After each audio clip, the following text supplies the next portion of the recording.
to be honest.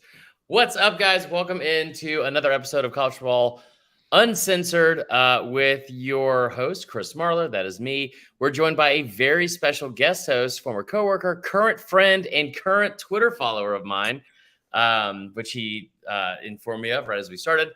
My good buddy, SEC Michael Bratton. How are you, man? Hey, buddy, doing well, man. Just trying to survive the off season. Yeah, you don't ever lack for content, I feel like. But I mean, it's been like there's a couple things. I feel like Georgia has kept us alive with constant stuff going on. Your boy Jay Milton today almost killed somebody at Barstool headquarters. Yeah, too bad he didn't. You know what? South Carolina people have also been up in my mentions about every day. It's been about 5 months since they destroyed Tennessee, yet I got to be reminded about it at least 10 times a day. So, I'm sorry about that, man. They've been keeping me busy now. Yeah, I mean, I felt like an Alabama fan that day, losing a big game. You know what? Mm-hmm. Yeah, because it happens like once every couple of years, for sure. So, so I don't want to jump right into your hot takes or bold predictions. And we'll do all the plugs like that. Mike has a fantastic podcast and YouTube channel. That SEC podcast. It's one of my favorites. I still have the koozie you sent me, which I think you did as a troll before we were friends, but I still kept it, which is nice because I knew we were going to be friends one day.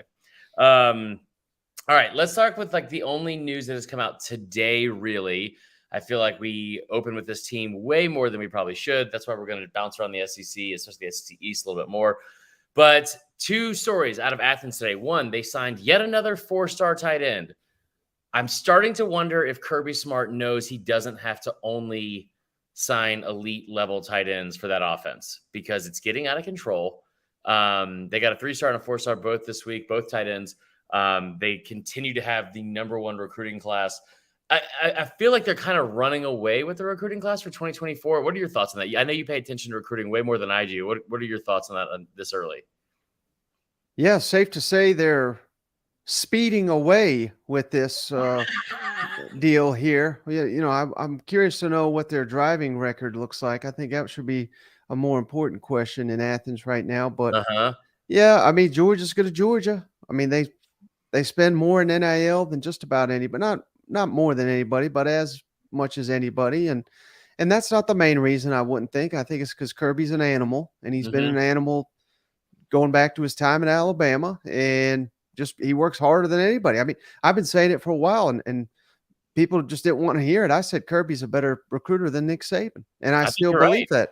Yeah. And you know, that's not to say Nick Saban's not bad, because I think he's the greatest of all time, and he's at worst number 2 right now. So winning back-to-back national championships is going to be attractive. You know, what's interesting is they don't really produce quarterbacks down at Georgia. The only one I can think of is Stafford. So I'm not 100% sure why you'd want to be a quarterback down there other than being surrounded by incredible talent. It's not to say that they're not going to produce some of these guys they currently got on their roster to be NFL quarterbacks, but I don't know. That's just, for whatever reason, that's not the first place I think of when I'm an elite quarterback to go to school. No, so let's talk about that for a second, because I've brought this up on the podcast before, and people always get mad at me because it's about Georgia, and anything I say about Georgia always seems to kind of be taken the worst way possible. Unless it's like the other day when I was defending them about something. I forgot what it was. I think it was their stadium atmosphere with Brandon Walker. And of course, I was in their good graces for 12 to 36 hours. But here's the thing. So Harry Legee, who I love, we have Ben Diesel, William Gritz, and all of Georgia comment section right now, which we're pretty familiar with. But the Dylan Raiola thing, number 1 overall player in the country, number 1 QB in the country. We talked about this last week and his commitment, how big it was. We all kind of knew it was coming, right? But at the same time, I've said this for a while too. If you're a 5-star quarterback, what kind of trust do you have in Kirby Smart? Because I don't think Kirby gives a shit what your ratings are. It's like as long as you can play, especially on that side of the ball, because he's a defensive coach anyway, and he knows that he's going to be able to have a defense even in this day and age of offensive football.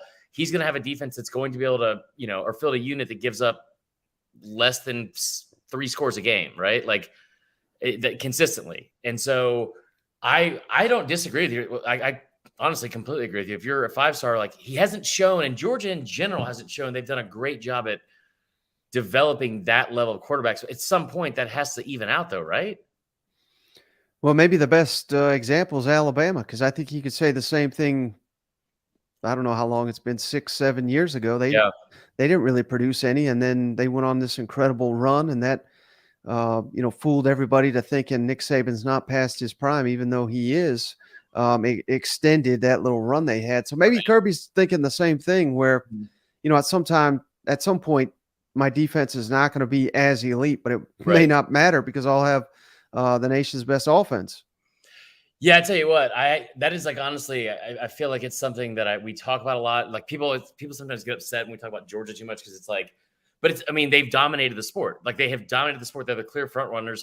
You and I, as much as we jokingly disagree about our teams, like you're a Tennessee guy, I'm a Bama guy, in the 85%. But I mean like I don't disagree with anything you've said about Saban. Like the past his prime thing. Yeah, he's fucking 71. He's about to turn 72 this year in October. Oh, you Um, definitely disagreed this time last year when as I said the same damn Because thing. you've And said it for 4 fucking years. You always do this to me, and I'm not going to do this with you this episode because you always see like you and Ben Diesel. I said this in the last podcast. Every time Ben Diesel says something in the comments, I know he's saying it just to get under my skin, and I'm like, I'm not going to fall for that. And then I've like never done it. Never. ever.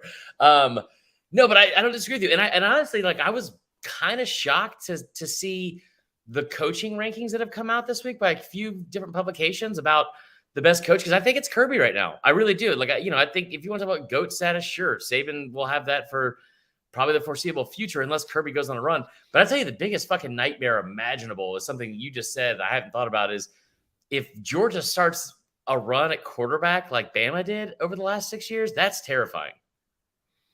Yeah, they'll need some receivers though too, and Yeah. that's the only maybe red flag. I don't even know if you can even call it a red flag, but one thing that I think has really haunted Alabama is just you look at their roster and they're having to go to the portal to Mhm. shore it up. And when those guys either get hurt or don't live up to the hype, then Alabama doesn't seem to live up to the hype. And that I think has been a critical difference with Georgia's success. They have not really needed to go to the portal. I mean, they're essentially doing it as luxury. And now you see what they're bringing in at receiver. Mhm. I don't know. I'm kind of questioning why they have the need to do it. Maybe it's just a luxury. Maybe they're just trying to be super loaded, but I don't know. I don't like that sign that Georgia is having to go to the portal to shore up the receiver position like Alabama has had to do the last couple of years. And like I said, you got an injury here or a player doesn't live up to the hype, and then the whole team doesn't quite live up to the hype. So I don't know. I always think that's a sign. The portal to me is for teams, I don't want to say at the bottom, but maybe in the middle where they're trying to catch up to a Georgia, trying to catch up to an Alabama. And if Georgia's doing it, I think that's a sign of an issue somewhere on that roster to where it shouldn't be an issue, in my opinion. Yeah, no, I think Bama's done. Like I say this a lot. There's a natural drop off in talent at some spots, and you talk about a receiver room that went from Judy and Ruggs to Devonta and Waddle and all 4 guys that are top 15 first round picks, and then you still get Mechie, who had a great season, and Jameson Williams, who's also another first rounder. You're going to have some natural drop off, but they had guys that were ranked as high or higher in the recruiting rankings coming out of high school on that roster in 2021 and 2022. I mean, you talk about listen, that national championship game against Georgia, I understand the injuries at receiver. Bryce Young, if you go back and watch it, which I have not been able to do for a full 60 minutes, but if you look at some of those throws he made to Ajay Hall and some other guys, like those guys just they've done a bad job of developing that position and also the offensive line. But anyway, let's get into another situation here, because that's one thing that it's hard to replace also is speed, Michael. Very difficult to replace speed. And another issue where another place where that's being an issue off the field still is Georgia. And we joke around a lot. And I know that it's the off season. We're slow for news. It's we're this podcast coming out on Thursday, I think May 26th, something like that. But for reckless driving arrests in Athens this year, I'm not trying to create something where there isn't something. I will tell you this, that I've heard since last year that there was an issue with the team itself and the players on that team, and like a street racing fucking thing going around the team. Like it was like a, this is a horrible example, but this is the best thing I can think of. Like when I played baseball, we had a ranking system for a ping pong table we had in the locker room. And I know that's a very different example, but like this has been something that's going on since last season. And it's something that seems like if you just had a player and maybe it's just a one-off, but it doesn't seem like, because there's been 4 incidents of it. But if you just had a player that tragically passed from something close to this, like it doesn't seem like it should be something that would be hard to say stop doing, but it is, you know? Right. And a staffer, I mean, killed, and 2 other people could have been killed. So yeah, I mean, I think when you win so much, I think the spotlight is obviously brighter. Yeah. And, you know, if this was happening at Mississippi State, would it be getting the attention? No, I don't think it would be. But again, I mean, Kirby makes a ton of money and he's worth every penny, but it feels like in this regard, he's not doing enough. This, from the outside looking in, you would think he would kind of lay down the law a little bit here, but Right.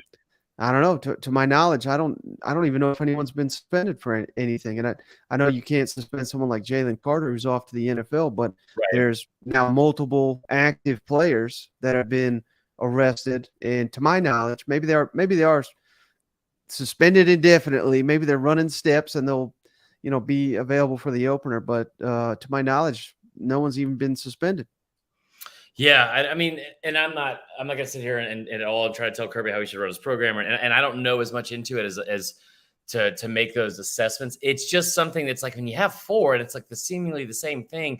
Kids going 90 and a 45, like Jesus Christ, man. Like that's, I mean, that is at some point, and I say this somewhat jokingly to have some relief from how serious of a thing it is, but I mean, at some point, it's like you're gonna have like fucking Uber be like your next giant NIL partner, because it's at some point it's like you got to put, like I remember, I mean, didn't Mark Richt have to take everyone off of like mopeds or some shit just to make sure they weren't getting into trouble that way? Maybe we give them all mopeds. Will that fix it? Maybe. Maybe we got to bring the mopeds back. You know what? Fuck it. Give them unicycles. Make them really work for it. Or like those old timey bicycles that sit way too up high. I think that'd be awesome. Okay, let's get to more of the SEC East. I saw a graphic that you made today, and you and cousin Shane, which I haven't talked to him forever, sent him my best. He's your co-host and obviously cousin, great dude. But you guys came out with your SEC East specific, I think, bold predictions, right? And I know that we talk about how we're trying to be like more of like a national podcast, but since we have SEC Mike on here, we are going to specifically talk about the SEC this week. The bold predictions that each of you had team-wise, which was teams that I think that are people kind of sleeping on. We talked about this a couple weeks ago, and we agreed on one of these teams, Mizzou, which I know one of our listeners who's watching right now will love to hear that. Mizzou getting to 10 wins. I love that. I thought that was a great take. And I started thinking about this too. You saying Kentucky at 10 wins. I haven't looked enough into their schedule to try and like really go game by game and look at it. Tell me what the thought process was behind that. Well, they always play, let's call it what it is, a less than brutal non-conference. So there's 4 wins right there. Yeah. They do have to go to Georgia. They play Georgia tougher than anybody in the East seemingly annually. So yeah, that's part of it. I was leading the train. I said it on national television. I thought Will Levis is a first-round pick. I thought that was a joke. I thought Kentucky being, you know, contenders in the East was a joke. I said they'd finish, I think I said 5th in the East. They finished 4th, if I'm not mistaken. So, I mean, I was pretty damn close, but a lot of that had to do with Liam Cohen leaving in the middle of the offseason while he's back. Right. I've loved what I've seen from Devin Leary. I think he's a major upgrade. I think he's hell of a lot better college quarterback than Will Levis. I don't know what his pro potential is. I don't really care. I cover college football. Yeah. I think Devin Leary is going to be one of the top maybe 3-4 quarterbacks in the SEC. Ray Davis, they added from Vanderbilt. He was maybe the most underrated running back in the SEC last year. Offensive line still a huge question mark, but defense criminally underrated. They got one of the best defensive coordinators in the SEC in Brad White. And I don't know. I mean, I think they got a lot of winnable games. The two that are tricky, they host Tennessee. Tennessee owns them. Yeah. Late in the season, Alabama comes to town. And again, I'm sleeping on Alabama, I guess, but they just don't look that formidable. And every time they go on the road, hell, they look beatable. So why can't they be beatable late in the season in Lexington? It's going to be cold. I'm not crazy enough to sit here and say they'll beat Alabama, but I think they could. And if they just get to 9 regular season and win a bowl game, I mean, I think 10 is – they've done it. Hell, this will be the third time in 6 years. I don't think it's that crazy. No, I don't either. I'll tell you what, like you and I are going to argue about this about Bama here, especially here in a second when you tell me your take, because you have been saying this for quite some time, and we just fundamentally disagree. Probably for me, based out of fandom, more than anything about Alabama.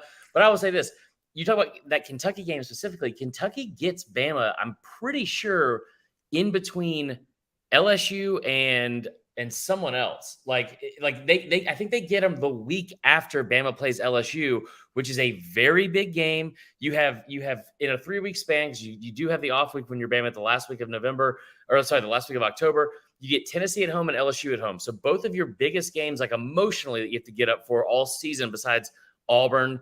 That Texas game will probably be a good game, but like your revenge games, and you had to hear about it all fucking off season. You got those back to back, and then on the road at Kentucky. I tell you what it reminds me of is this: 2012 Alabama, kind of gutting through up and down the season. You go play LSU on the road, and like you're in control in the first half, and then all of a sudden the second half, AJ McCarron is like 1 of 7 for 0 yards. You have a last minute win to come back and beat them on the road, and it kind of felt like it was like, all right, we're smooth sailing from here on out. The next week you go home and you play some fucking up and coming Texas A&M team with some quarterback a lot of people hadn't really seen yet on a national level, named Johnny Manziel. And I'm not comparing Devin Leary to Johnny Manziel, but from like you said, a college quarterback talent standpoint, I say it all the time: 35 touchdowns and 7 picks as a true freshman is not easy to do, and no matter what league you're in. I think they have a major upgraded quarterback. I could see that being a trendy upset pick late in the year. Yeah, that's why we did trap. I mean, I'm trying to think all the damn lists we've had to do this whole season, but number one on trap game in the entire SEC is Alabama at Kentucky late in the season. Everybody's overlooking it. I think it's a mistake. Yeah, we did trap games a couple weeks ago, and I don't want to tell you the one I said for Tennessee because I know that you're going to drag me publicly, but I'll tell you off air. Fuck it, I'll tell you it's UTEP. But are you talking about the 50-point spread that's going to come out? Dude, so here's the thing. That's an 11-win team from a year ago. Oh, wow. And they get him after Florida and before South Carolina. So I don't think they're going to necessarily win. I think it's going to be a closer game than people think. Anyway, we're not going to talk about that. Talk about the other team from the SEC East. Getting off his call. That everyone is sleeping on is Mizzou.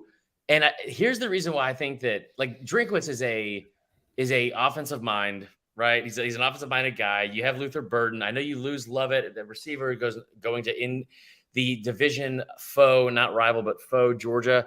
The schedule's never easy. They get K-State at home, which we'll see how they are if they're losing Deuce Vaughn and a couple other guys. But I think Mizzou returns, depending on how you want to look at it, 8 or 9. It's 8 minimum on defense, off a defense that was really good a year ago. Mm-hmm. I mean, getting to 10 wins. I know it's not your take and it's cousin Shane's take, but tell me your thoughts on that, because I think a lot of people are sleeping on Mizzou. Yeah, returning more production than anybody in the SEC on the defensive side of the ball, like you alluded to. So that's big.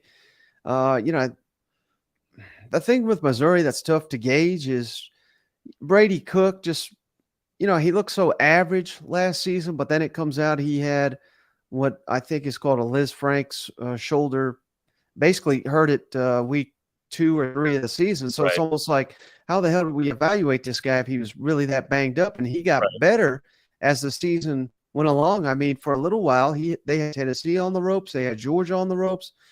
He looked great against Arkansas, which I know was not great, but those are big time games for Missouri, and he showed up in those games. So if they get that Brady Cook, and hell, if they don't, they've got Sam Horn, the young quarterback. They got Jake Garcia, the Miami transfer. So it feels like they'll figure out quarterback one way or another. They've got options. I don't think they had options last year, and they're bringing in Kirby Moore, much like Jimbo. No, most people nationally don't. They just overlook Missouri for whatever reason. But I'm an SEC guy, so I don't. First time Drix ever hired an offensive play caller. He hired Kirby Moore from Fresno State, who his quarterback just got drafted, I think, in the 4th round to the New Orleans Saints. So this guy knows what he's doing. Had a top 25 most efficient offense in the country. If we can get the offense shored up, Blake Baker did a hell of a job with the defense last year. If they take a similar step like that on offense, offensive line still a big question mark. Running back, in my mind, is a big question mark as well. But Missouri, people that didn't watch that team, they could have won 8 games last year. I mean, they were a handful of plays away from being an 8-win football team. They came up short in a lot of the big games, including that Georgia game where there was a big breakaway play, and I think it was Starks for Georgia tracked down the Missouri receiver at like the 1 or 2 yard line, and they ended up settling for a field goal. Had they scored a touchdown there, they probably even win that game. So. I mean, they're close. I'm not ready to say 10 wins like Cousin hell, he almost said 11. He was a couple he was a couple beers deep, but I think 8 wins is a realistic option for Missouri. I do think that this team, like those 2 teams, if you gave me the option right now to say, and Maggie Johnson just said here in the comments, had 4 losses. Like Mizzou had 4 losses that were lost by 1 possession or less last year. Seems like there's a lot of alliteration in that sentence, but I think we got through it. That is like those type of things. Like I made a trek over to Publix today to get a preseason football magazine, and there was none there. But like you talk about the Phil Steele thing, that's like one of the things he always says is like some of these like team stock reports, right? Like teams that like won several games by like 1 touchdown or less, and teams that losses, like that shit that usually changes year over year, right? I think that with Mizzou, if you told me that right now, if I had to take a bet on Mizzou or Kentucky finishing second in the East, and you gave me the odds on it, because it's probably plus money, versus South Carolina and Tennessee finishing second in the SEC East, I would probably take the odds with Kentucky and Mizzou strictly because I don't think South Carolina is going to be able to do it. Tennessee maybe, but if you gave me both those 2 teams, I could see either one of those teams kind of going on a run. This upcoming season. And Drink kind of has to at this point, right? Well, he just got a contract extension for some damn reason, but yeah, I mean, I see where you're going with that. I think both Kentucky and Missouri host Tennessee, so I would think that's your main competition for that slot. South Carolina goes to Missouri, so yeah, I mean, there's a lot to like. Again, Kentucky does catch Alabama this year, so it's an unfortunate schedule for them. I'm sure they would trade virtually anybody out of the West for Alabama this year. Yeah. But no, I see where you're going with that, even though you're wrong. All right. So getting into bold predictions, because and we could even continue talking about the SEC East, but I think you posted this today, and I saw it and it triggered me immediately because it was even written in orange. But your comment was, your bold take is that Tennessee beats Alabama in Tuscaloosa. Now, everyone knows, they've heard me talk about it just like incessantly about how close that game was a year ago, all the mistakes that Bama made, all that kind of stuff. I understand the outcome of last year's game. The confidence I had going into that game versus the confidence I have going into this game, even though it's at home, it's not better this year. Like, I think that, I'm glad they get him on the road, or I'm glad they get him at home. We'll see what Joe Milton looks like. But what scares me about a team like Tennessee is that, like, they have a very big feeling of some of the Auburn teams in the past where it's like the offense is going to be fun and exciting to watch, and it's going to be hard to keep up pace with a lot of them. And I mean, like, from a play calling standpoint, from a matchup standpoint, I mean, like, regardless of how you want to look at it, you had 2 defensive minds, the coordinator and Saban, Golding and Saban last year, who decided to just continue putting a fucking safety on Jalen Hyatt, who ran a 4.3. Like, Maybe we put a faster safety on them. I don't know. But they didn't do that for the entire game. I wonder what that looks like going into Tuscaloosa, because if you're talking about a Tennessee team that's 7-0 going into Tuscaloosa and a Bama team that is 5-1, or God forbid, somehow 5-2 with a conference loss where you have a chance to end their fucking season before the month of November, that's a terrifying outlook if you're a Bama fan. Let me ask you, Chris, when Nick Saban said there is no such thing as wrong place, wrong time, was he talking about Nate Oates' basketball program, or was he talking about guarding Jalen Hyatt? Because, Hyatt he's made a killing off that damn Alabama game. And yeah, I think that's case in point why I think they're going to do it again. Hell, 2 years ago, Tennessee was playing with Alabama, with a team that you got to remember had like 25, 26 transfers out, including one to Alabama. It was a handcuffed team, and they were going up and down the field on Alabama. I don't know what it is, but Saban, I don't know. I don't think he's got this offense figured out. He certainly doesn't. So, that's what concerns more than anything is the I hate to say this because he's a better coach than Josh Heupel, but he didn't have an answer for it for 60 minutes last year. No. And now that they have all these issues with their own quarterback, can you confidently say they're going to score 35 points in a football game against the SEC defense? Maybe you can, but maybe you can't. What if we get to 40? What if we get to 45? Can they go up and down the field? And again, I'm not sitting here saying Joe Milton. I'm not fully bought into him like a lot of people are. He may not even be the quarterback at that time of year, but I think he would have to be to go down to Tuscaloosa and beat him. I think it's unlikely a true freshman is going to do that, but I don't know. We'll see. But one thing that I don't think enough people are talking about, and I don't know how big of an impact this will have, but they've obviously changed the college football rules where the clock is still going to run on a first down. I think that helps Tennessee more than any team in the SEC, because it won't be by a huge factor, but it's less snaps that defense is going to have to face. Right. Because Tennessee's still going to run tempo, but it's going to milk the clock a little bit more. Again, the less amount of snaps Tennessee's defense has to face in a football game, the better. I think that's something that's being overlooked. Ole Miss, same deal. They'll be helped. Hugh Freeze, I think, is going to run very similar offense, so they'll be helped as well. But I don't know that anybody runs it as efficiently as Josh Heupel. Yeah, I don't disagree with that even. I don't know if that is. God damn it! Oh, never mind. It was a catch at the warning track. I don't know how that looks. It's like we're obviously we're about 95 days away from the season in general. I think that there's so many things that could still happen, but as of right now, the whole thing about Bama being formidable, I think one thing that people are forgetting a lot is that defense is going to be a lot better than people think. But in this specific game, the Tennessee thing, I don't think you're wrong. I remember tweeting this, and I remember I don't have to delete it now because my entire fucking account got deleted from Elon. But I remember tweeting this at the end of, or in the fourth quarter against y'all in 2021, and I was like, "Are we about to get beat by Tennessee?" And then Bama ends up winning by, I think, 24 points. It was 52-28 or something like that. And then I'm, of course, talking shit afterwards. And you were like, is this you? Is this you saying this? You're going to get beat an hour and a half ago? I was like, shut up, Mike, you dickhead. Let me ask you a question to this. And staying in the SC East, the Florida Gators this year, sell me on them. And I don't think it's a hard sell with Tennessee because the offense of the people that they're going to have. And I don't know if it's a plug and play necessarily in year 3 of Heupel. But the Florida situation seems pretty bleak right now, or are we all just overreacting? Yeah, if you're looking for someone to sell you on the Gators, you're talking to the wrong guy, because I've been saying for a while, I think they're in for a rough season. Hell, they had the number 4 overall pick in the draft, and they could, if he didn't bail them out, they had nothing last year. Now, they've got some good running backs, so I'll give them that. Receivers, okay.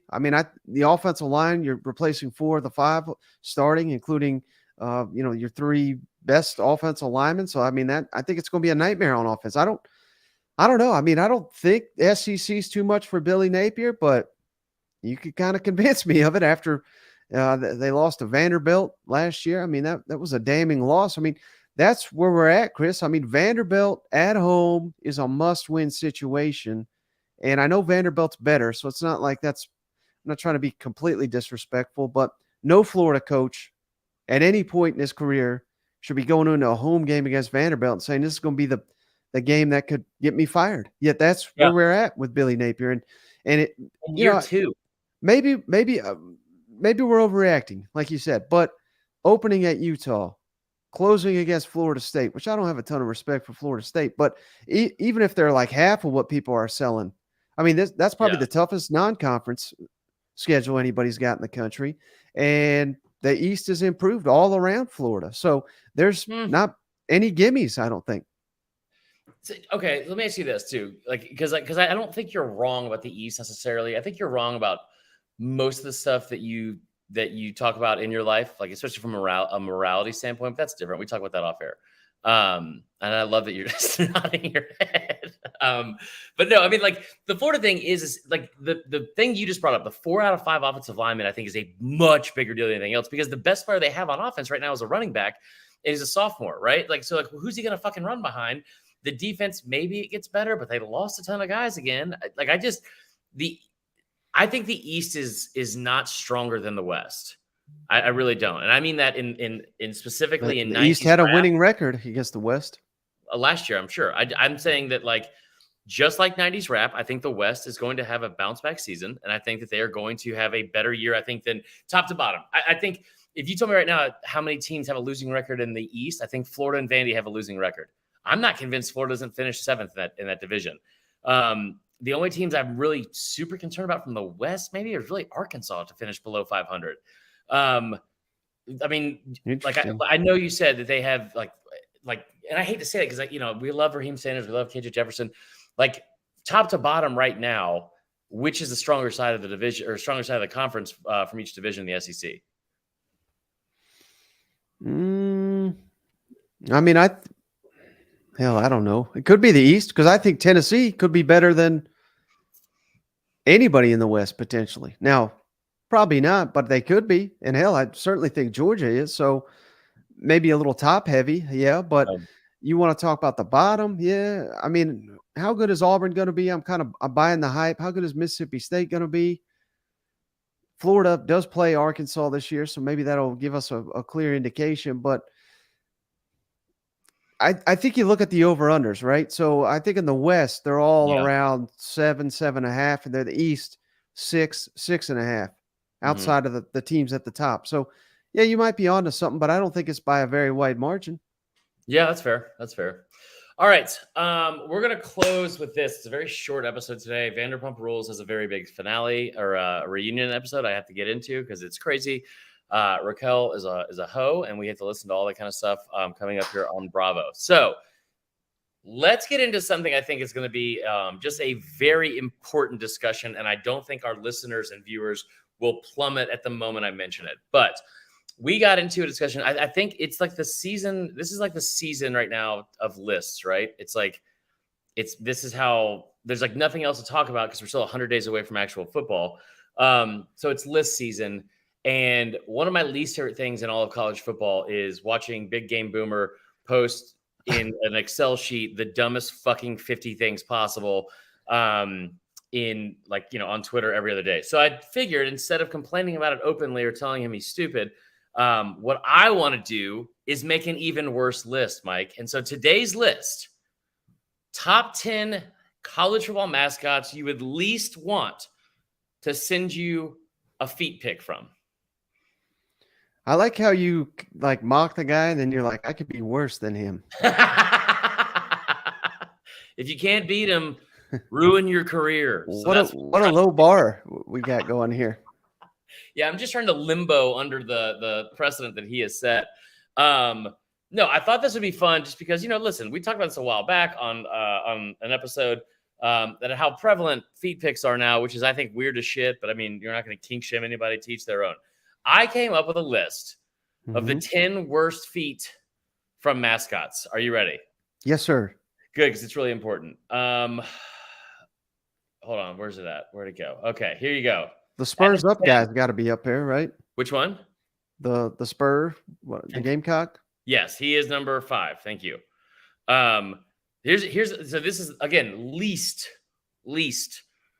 want to send you feet pics. The Mountaineer from West Virginia. I don't think anybody from West Virginia has great hygiene. I'm not trying to see all that. And it seems like it's always raining in West Virginia for some reason. Okay. Yeah. So it's going to be muddy. It's going to be dingy. Yeah. It's going to be moldy. I got you. Yeah. Gross. It probably smells like a little bit like moonshine. And I think that might be the only redeeming quality of his feet. So there's one. That's number 10. Number 9, Albert and Alberta from Florida. Have you, alligators are gross in general, but if you've ever seen what these alligators look like, I don't know how to add this to the screen. That's why I need Tyler here. I mean, painting an alligator's nails is absolutely fucking terrifying. Yeah, and I got to imagine they're dry as hell too. Yeah, also true. That's number 9. Number 8, Bevo. No thanks. I'm good on that. Didn't he try to kill Uga a couple years ago? Again, that's the only redeeming quality. Little did we know that we were going to like that from him because of how Georgia fans started reacting. You know what I mean? Also, if we're being honest, I think this is probably because I'm a little bit biased, with how Georgia fans talk to me. But I'm a huge dog lover. Everyone knows that. But bulldogs are so. You have loved some dogs, that's for sure. I don't know if you're talking about my dating life or what, but yeah, either way it plays. Bulldogs are disgusting. It's like if Danny DeVito was walking upstairs nonstop. That's how they live their entire life. Number 7, Petey the Pirate. I'm not familiar with him. From ECU. Again, anybody that has to wear that much leather in the heat and also the mugginess of if you're sailing around the Caribbean all the time. I know it's East Carolina's mascot, but I just feel like Pirates also probably didn't have the best level of hygiene, mainly because they were drunk all the time and they were always getting into trouble. And I can almost guarantee if he's at ECU, he's got an STD. For sure. And I'm glad you said it, not me. I don't know if you can get chlamydia on your toes, but I wouldn't put it past him. Put it past Petey. Right. Number 5, Cocky. One of the ugliest mascots imaginable. And I mean the actual Gamecock itself. I don't know what's going on with that neck situation. It's like that old balls from Big Daddy. I think that's gross. I don't like that at all. Also, lice were rampant on ships, so they probably have crabs at ECU too. But Cocky also has those talons, which I don't like. Talons freak me out. No, I'm just thinking of the damage he would just do with that. Yeah, I don't like that at all. I'll tell you another one. This is an underrated one. Traveler Trojan. And that is the mascot from USC. Strictly because this asshole is wearing sandals constantly. And I don't want to see your dusty ass feet if you're wearing sandals all the time. Well, in my experience, the people that wear sandals in college, they're usually a good time. I'll just leave it at that. I don't know what that means, but okay. All right, in your top 3, I don't know why this is the name of this mascot, but Testudo, which I believe is Spanish for Despacito, Maryland's mascot. I think maybe because ever since Ninja Turtles 2, Secret of the Ooze, I've been grossed out by turtles because of that one that was overgrown. But I feel like this would be gross. Turtles also don't seem super kind. Wait, are you talking? Why would they name the turtle all that? I don't understand. I don't either. I didn't look into it. You think I was going to learn about the actual university? Oh yeah, I forgot. We're lowering the bar here. Sorry. Yeah. Number 2, and it should be number 1, Sparky. Okay, the mascot from Arizona State. I just first off, that grin on his face is fucking super weird. Okay, super creepy. Super weird. And on top of that, I mean, if you ever seen someone's feet when they're walking on fire, it looked like Seal's face. I can't say anything after that one. Okay. All right. Last but not least, the last mascot I would ever want to send me feet pic, the leprechaun from Notre Dame. 1, because I hate Notre Dame. 2, I've seen Lord of the Rings, or at least part of it. I don't want any Hobbit feet in my iCloud. You know what I mean? No, that's an excellent point, Chris. He certainly does have hobbit feet. I'll give him that. But I bet he likes to drink. So if nothing else, he's probably sending out quite a few feet pics if I had to think about it. That was exactly what my mind was going. I'm sure he's just fucking making it rain with feet picks. Mike, you've been a tremendous sport. Listening to our stories and tales of feet pick and all that or feet picks and all that kind of stuff. Like I said, man, I really appreciate you joining us. You've been a great co-host, taking the time out to do this. Also, a phenomenal podcast. It's one of the very few that I listen to outside of ours, and I have to make clips, but it's really great content. It never stops. Make sure you follow him on Twitter and also his podcast. Tell everyone where they can find you and all that good stuff, man. Yeah, nearly an hour. I was told this was going to be a short one, but yeah, it's 40 minutes. That's fine, right? Oh, okay. I owe you. Whenever you want to have me back on your podcast, which I'm sure you don't. No, you could pay me back by never coming back on. But it's called That SEC Podcast, available on all podcasting platforms. The highest rated SEC podcast on Apple and Spotify. Just past 10,000 on YouTube, so you can follow us there, or just search SEC Mike, and you'll see more of my stupid stuff. Awesome. All right, dude. Well, we'll get you out of here. We appreciate it, and I will talk to you soon. All righty. Bye-bye.